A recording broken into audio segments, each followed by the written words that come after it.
வணக்கம். ஏப்ரல் 9ஆம் தேதி இன்னைக்கு வெள்ளிக்கிழமை. பங்குச் சந்தையில நடந்த சில விஷயங்கள விரைவாக பார்க்கலாம். முக்கியமான டிஸ்க்ளைமர், நான் செபி ரெஜிஸ்டர்ட் அட்வைசர் கிடையாது. இந்த வீடியோல காட்டக்கூடிய அனைத்து கம்பெனிகளும் வெறும் இன்ஃபர்மேஷனல் பர்ப்பஸ்க்காக மட்டுமே. முதலீடு பண்ணுங்கன்னு சொல்ற வீடியோ கிடையாது. எந்த ஒரு இன்வெஸ்ட்மெண்ட்லயும் ரிஸ்க் இருக்கும். ரிஸ்க் புரியாம இன்வெஸ்ட் செய்யாதீங்க. ரிஸ்க் புரியலன்னா தயவுசெய்து இன்வெஸ்ட்மெண்ட்டை தவிர்த்துருங்க. வீடியோக்குள்ளார போகிறதுக்கு முன்னாடி நம்ம ருப்பி டிரைவர் சேனலை சப்போர்ட் பண்ணுற அனைத்து நல்ல உள்ளங்களுக்கும் நன்றி. வீடியோ பிடிச்சிருந்ததுன்னா தயவுசெய்து லைக் பண்ணுங்கள். தெரியாதவங்களுக்காக ஷேர் பண்ணுங்கள். நிஃப்டி இன்னைக்கு ரெட்டில் க்ளோஸ் ஆயிருக்கு. 0.3% விழுந்திருக்கு. அதாவது 39 புள்ளிகள் இழந்து 14,835 லெவலில் க்ளோஸ் ஆயிருக்கு. இன்னைக்கு ஓப்பனிங் முந்தின க்ளோஸ் எங்கே இருந்ததோ கிட்டத்தட்ட அதே லெவலில் தான் இருந்தது. ஸோ ஓப்பனிங் ஃப்ளாட்டாக இருந்தது. அதுக்கப்புறம் ஹையான 14,918 டெஸ்ட் பண்ணுது. லோவான 14,785 டெஸ்ட் பண்ணுது. ஸோ ப்ரீவியஸ் க்ளோஸ்லேருந்து லோ பார்க்கும்போது 88 புள்ளிகள் இழந்தது இன்னைக்கு நிஃப்டி. ஆனால் க்ளோசிங் 14,835 லெவல் க்ளோஸ் ஆயிருக்கு. வாலட்டிலிட்டி இண்டெக்ஸ் 2.5% விழுந்திருக்கு. நிஃப்டியுடைய பிஇ ஏப்ரல் 8ஆம் தேதி டேட்டா வச்சு பார்க்கும்போது 33.6 இருந்தது. அரசு தரப்புலேருந்து ஒரு அப்டேட் இருக்குது. கிராஸ் டைரக்ட் டேக்ஸ் கலெக்ஷன் அதிகரிச்சிருக்குன்னு சொல்லியிருக்காங்க. எவ்வளவுன்னு பார்க்கும்போது 12.06 லட்சம் கோடிகள். இது ஃபினான்ஷியல் இயர் 2021க்கு. இது போன வருடத்துக்கு கூட கம்பேர் பண்ணும்போது 5% அதிகரிச்சிருக்குன்னு சொல்கிறாங்க. நெட் டைரக்ட் டேக்ஸ் கலெக்ஷன், அதாவது ரீஃபண்ட் போக மீதம் இருக்கிற காசை செக் பண்ணும்போது 10% குறைஞ்சிருக்கு போன வருடத்தை கம்பேர் பண்ணும்போது. அதாவது 9.45 லட்சம் கோடிகளாக மாறுது. இருந்தாலும் பட்ஜெட்டில் எஸ்டிமேட் பண்ணதை விட இது அதிகமாக இருக்குன்னு சொல்றாங்க. ஸோ இது ஒரு பாசிட்டிவ் நியூஸாக நாம பார்க்கலாம். நிஃப்டியுடைய 15 மினிட் சார்ட் பார்க்கும்போது சைட்வேஸில் போன மாதிரி தான் தெரியுது. ஸோ ஃபர்ஸ்ட் கேண்டில் பார்க்கும்போது ஃப்ளாட்டாகத்தான் இருந்தது. அதுக்கப்புறமா 14,900 டெஸ்ட் பண்ணது, அது நிற்கலாங்க. அங்கேருந்து வீழ்ச்சி அடையுது. மதியத்துக்கு மேலே ஒரு ஸ்ட்ராங்கான பேரிஷ் கேண்டில் இருந்திருக்கு. அது 14,800 கிட்டத்தட்ட கொண்டு போகுது. அதுக்கப்புறம் மறுபடியும் மேலே போகுது. ஸோ கடைசியில் பார்க்கும்போது 14,835 லெவலில் க்ளோஸ் ஆயிருக்கு நிஃப்டி. அது நம்ம எப்போவுமே எங்கேருந்து விழும் அப்படின்னு எதிர்பார்த்துக்கிட்டு இருந்தோமோ அதை விட கம்மியாக க்ளோஸ் ஆயிருக்கு. அதாவது 14,875 லெவல்ல இருந்து ஒரு சர்க்கிள் இருக்கும் அப்படின்னு நாம ஐயம் கொண்டிருந்தோம். ஸோ அதற்கு கீழே இன்னைக்கு க்ளோஸ் ஆயிருக்கு. ஸோ அது ஒரு நெகட்டிவாகவே நம்ம பார்க்கலாம். செக்டர் வைஸ் பார்க்கும்போது ஃபார்மா செக்டர் கலக்கிட்டாங்க, 3% அதிகரித்தது. பப்ளிக் செக்டர் பேங்க் 2% அதிகரித்தது. மீடியா செக்டர் 0.82%, ஐடி செக்டர் 0.81% அதிகரித்தது. எஃப்எம்சிஜி 0.77% அதிகரித்தது. ஆட்டோ செக்டர் கிட்டத்தட்ட 0.4% விழுந்தது. ரியாலிட்டி செக்டர் 0.6%, மெட்டல் செக்டரும் 0.6% விழுந்தது. Financial services 0.7%, private sector bank கிட்டத்தட்ட 1% விழுந்தது. பேங்க் ஒட்டு மொத்தமாக 1% விழுந்தது. நிஃப்டியில் டாப் 5 கெய்னர்ஸ் பார்க்கும்போது ஃபார்மா செக்டரை சார்ந்த சிப்லா மற்றும் சன் ஃபார்மா இருக்காங்க. சிப்லா 5% அதிகரித்தது. சன் ஃபார்மா 3.5% அதிகரித்தது. ஹிந்துஸ்தான் யூனிலீவர் 2.5%, டெக் மஹிந்திரா 2.14% அதிகரித்தது. டாடா கன்சியூமர் ப்ராடக்ட்ஸ் 2% அதிகரித்தது. நிஃப்டியில் டாப் 5 லூசர்ஸ் பார்க்கும்போது பஜாஜ் ஃபினான்ஸ் 3% விழுந்தது. யூபிஎல் 2.4% விழுந்தது. டாடா ஸ்டீல் 2.16%, அல்ட்ராடெக் சிமெண்ட்ஸ் 2.08% விழுந்தது. என்டிபிசி 2% விழுந்தது. இண்டிவிஜுவல் ஸ்டாக்ஸ் மற்றும் நியூஸ் விரைவாக பார்க்கலாம். இன்ஃபோசிஸ் ஸ்டீல் அண்ட் மைனிங் கம்பெனியான ஆர்சலர் மிட்டல் கூட ஒரு ஸ்ட்ராட்டஜிக் பார்ட்னர்ஷிப் அமைச்சிருக்காங்க. அதன்படி ஆர்சலர் மிட்டலுடைய டிஜிட்டல் டிரான்ஸ்ஃபர்மேஷனுக்கு இன்ஃபோசிஸ் உதவ போகிறதாக கம்பெனி அறிவிச்சிருக்காங்க. இந்த ப்ராஜெக்டுடைய விலை என்ன அப்படின்னு அவங்க அறிவிக்கல. இன்ட்ராடேல இன்ஃபோசிஸோட ஷேர் பிரைஸ் 1% அதிகரித்தது. வேறொரு ஐடி கம்பெனியான ஜென்சார் டெக்னாலஜிஸ் அவங்க யூஎஸ் கம்பெனியான கிளைமேட்டிக் கூட ஒரு பார்ட்னர்ஷிப்பில் இணைஞ்சிருக்காங்க. கிளைமேட்டிக் ஒரு யூஎஸ் பேஸ்ட் ஐடி கம்பெனின்றது என்னுடைய புரிதலுங்க. அவங்க இன்சூரன்ஸ் இண்டஸ்ட்ரிக்கு சர்வீஸ் பண்ணுறாங்க. இன்றைக்கி இன்ட்ராடேல ஜென்சார் டெக்னாலஜிஸ் 5.7% அதிகரித்தது. அசோக் லைலாண்ட் இன்ட்ராடேல 2.2% அதிகரித்தது. அசோக் லைலாண்டும் சீமென்ஸும் ஒரு பார்ட்னர்ஷிப்பில் இணைஞ்சிருக்காங்க. நேற்று நம்ம அசோக் லைலாண்ட் ஒரு நியூஸ் பார்த்துருந்தோம். அவங்க 2 சப்சிடரி கம்பெனியை உருவாக்க போகிறதாக அறிவிச்சிருக்காங்க. அதில் ஒரு சப்சிடரி கம்பெனியான ஸ்விட்ச் மொபிலிட்டி ஆட்டோமோட்டிவ் லிமிடெட் தான் சீமென்ஸ் கூட பார்ட்னர்ஷிப்பில் சேர்ந்திருக்காங்க. இதன்படி அவங்க மொபிலிட்டி ப்ராஜெக்ட்ஸ் இந்தியாவில் செய்ய போகிறதாக அறிவிச்சிருக்காங்க.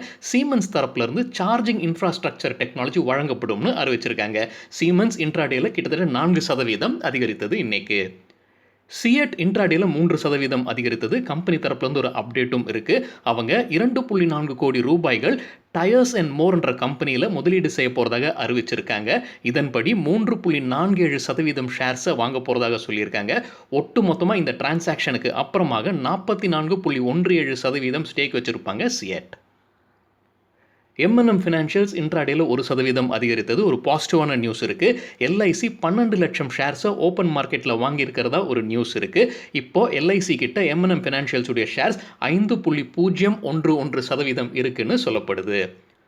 பட்டர்ஃப்ளை காந்திமதி அப்ளையன்சஸ் கலக்கிட்டாங்க. இன்னைக்கு இன்ட்ராடேல 20% அப்பர் சர்க்கியூட்டை எட்டியது. கம்பெனி ஸ்டாக் எக்ஸ்சேஞ்சுக்கு ஷேர் ஹோல்டிங் பேட்டர்ன் மார்ச் மாதத்துக்குரியதை சப்மிட் பண்ணியிருக்காங்க. அதன்படி பார்க்கும்போது டாலி கண்ணா அவர்கள் 1.5% ஸ்டாக் முன்ன வச்சிருந்தாங்க. ஆனால் மார்ச் டேட்டா பிரகாரம் 1.59 இருக்கு. ஸோ அவங்களோட ஸ்டேக் அதிகரிச்சிருக்கு. ஸோ இது கூட ஒரு காரணமாக இருந்திருக்கலாம். டாலி கண்ணா தெரியாதவங்களுக்காக ஒரு பிரபலமான இன்வெஸ்டர் இந்தியாவில். SBI உடைய மியூச்சுவல் ஃபண்டுக்கு ஒரு பாசிட்டிவான நியூஸ் இருக்குங்க. 5 லட்சம் கோடி ஆவரேஜ் அசெட் அண்டர் மேனேஜ்மெண்ட்டை கிராஸ் பண்ணியிருக்கிறதா அறிவிச்சிருக்காங்க. ஸோ SBI மியூச்சுவல் ஃபண்டுக்கு ஒரு பாசிட்டிவான நியூஸ் தான். மேக்ரோடெக் IPO சப்ஸ்கிரிப்ஷன் கொஞ்சம் மந்தமாக இருக்கிற மாதிரி தான் தெரியுதுங்க. ரீட்டைல் கேட்டகரியுடையது 0.3 மடங்கு மட்டுமே இதுவரைக்கும் சப்ஸ்கிரைப் ஆயிருக்கு. இது BSE NSE இரண்டுமே சேர்த்து. வேறொரு அன்கன்ஃபர்ம்டு நியூஸ் போய்கொண்டிருக்குங்க. இது நமக்கு கிடைத்தது எக்கனாமிக் டைம்ஸ்லேருந்து. அவங்க சொல்லும்போது இது அன்கன்ஃபர்ம்டுன்னு சொல்லிட்டு தான் சொல்கிறாங்க. ராகேஷ் ஜுன்ஜுன்வாலா இந்த IPOவில் முதலீடு செய்வதற்கான வாய்ப்புகள் இருக்குன்னு சொல்லப்படுது. இது ரூமராக கூட இருக்கலாம்ன்றது நம்ம கருத வேண்டும். ஏன்னா ஆல்ரெடி சப்ஸ்கிரிப்ஷன் மந்தமாக இருக்குது. ஸோ இந்த மாதிரி ஏதாவது கலப்பி விடுவதற்கான வாய்ப்புகளும் இருக்குது. ஸோ கொஞ்சம் கேர்ஃபுல்லாக இருக்கணும். தங்கமயில் ஜுவல்லரி லிமிடெட்டில் ஒரு நெகட்டிவ் நியூஸ் இருக்குது. லக்ஷ்மி டவுன்ஷிப் லிமிடெட் செல் பண்ணியிருக்காங்க. நேற்று பல்க் டீலில் இந்த கம்பெனியுடைய பேர் இடம் பிடிச்சிருக்கு. 1,22,234 ஷேர்ஸை செல் பண்ணியிருக்காங்க. ஒரு ஷேருடைய விலை 600 ரூபான்னு விற்றுருக்காங்க Lakshmi township limited. Wardwizard Innovations உடைய ஒரு பைக் தான் ஜாய் பைக். இப்போ இந்த கம்பெனி வந்து CSK கூட ஒரு பார்ட்னர்ஷிப், ஒரு டைஅப் செய்கிறாங்க. ஸோ இதன்படி இந்த கம்பெனிக்கு ஒரு பப்ளிசிட்டி, மார்க்கெட்டிங் கிடைக்கிறதுக்கான வாய்ப்புகள் இருக்குது. தைரோகேர் டெக்னாலஜிஸ் நம்ம பொதுவாக பார்த்துக்கிட்டு இருக்கோம். கொரோனா எண்ணிக்கை அதிகரிக்கும் போது இங்கே டெஸ்டிங் நடக்குது. ஸோ அதனால் இந்த கம்பெனி லாபம் அடைவதற்கான வாய்ப்புகள் இருக்குன்னு சொல்லப்பட்டது. கொஞ்ச நாட்களாக ப்ரைஸும் ஏறிக்கொண்டிருக்கு. இன்றைக்கும் இன்ட்ராடேல 6% அதிகரித்தது. ஆனால் ஒரு நெகட்டிவ் நியூஸ் இருக்குது. அவங்க இந்த கம்பெனியுடைய chief executive officer Shri Arindam Haldar resign செஞ்சிருக்கிறாரு. பர்சனல் ரீசன்னு சொல்லியிருக்காங்க.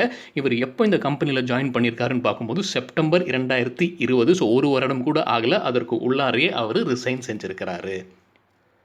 அப்போலோ பைப்ஸ் இன்ட்ராடேல 6% அதிகரிச்சிருக்கு. ஒரு பாசிட்டிவான நியூஸும் இருக்குது. Sage One Investment Advisors 70,151 shares வாங்கியிருக்காங்க. 0.54% இது. ஒரு ஷேருடைய விலை 995.10 வாங்கியிருக்காங்க. ரோல்டா இந்தியா ஒரு நெகட்டிவ் நியூஸ் இருக்குது. லைஃப் இன்சூரன்ஸ் கார்பரேஷன் வந்து செல் பண்ணியிருக்காங்க. 11,36,454 ஷேர்ஸை செல் பண்ணியிருக்காங்க. ஒரு ஷேருடைய விலை ₹3.69 விற்றுருக்காங்க.